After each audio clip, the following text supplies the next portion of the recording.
কালকে বাবানের রাত্রেবেলা খুব শরীর খারাপ হয়েছিল, মাথাটা খুব যন্ত্রণা করছিল। তো আমি মাথা ব্যথা টিপে দিয়ে তো ওকে শোয়ালাম, শুয়ে আমি আমার সংসারের যা কাজ ছিল করে নিলাম।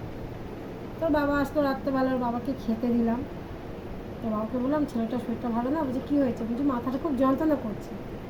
তোর বাবা বারবার দেখছে, আমি জানি, কিন্তু আমি ওকে কিছু বলিনি। আমি জানি আমার বাবা ঘুমোয়নি, ও ঘুমোনোর ভান করে চুপচাপ শুয়েছিল। তো ভালো কথা, এই সেই করতে করতে 12:30টায় সবাই শুয়ে পড়লাম।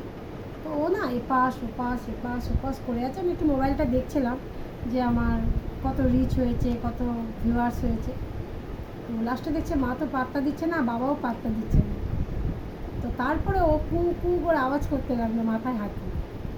তো যথারীতি ওর যা ভাবনা তাই হলো। আমি ওকে জিজ্ঞেস করলাম কী হয়েছে বাবা, একটু ভয়ই পেয়ে গেলাম। বলছে মা আমার মাথাটা খুব যন্ত্রণা করছে। তো ভালো কথা, একটা ছোটো বালতি বাইরে থেকে ঘরের ভিতরে এনে রাখলাম। বলছে বাবা তুই এখানে বমি করলে কর। তো ও বললো হ্যাঁ মা আমি বমি করবো। তো যথারীতি ও বমি করার জন্য বসলো। তো বমি তো হবে না, আমি বললাম বাবা তাহলে তুই নিচে বসে কর। ও নিচেই বসলো। ও নিচে বসে বমি করার নাম করে বলছে মা আমাকে একটা রুটি খেতে দেবে, হাত পেতে বলছে। আমি আর ওর বাবা তো হেসে গড়াগড়ি করছি। তো আমি বললাম কি কারোর বমি পেলে যে রুটি খেতে ইচ্ছা করে তা তো কোনোদিন শুনিনি। ওর বাবা বললো তুমি জানো না, এইসব আধ্যাত্মিক মানুষদের হয়েই থাকে, বাবা তো আধ্যাত্মিক মানুষ, ওকে ভগবান এগুলো করায় তাই জন্য।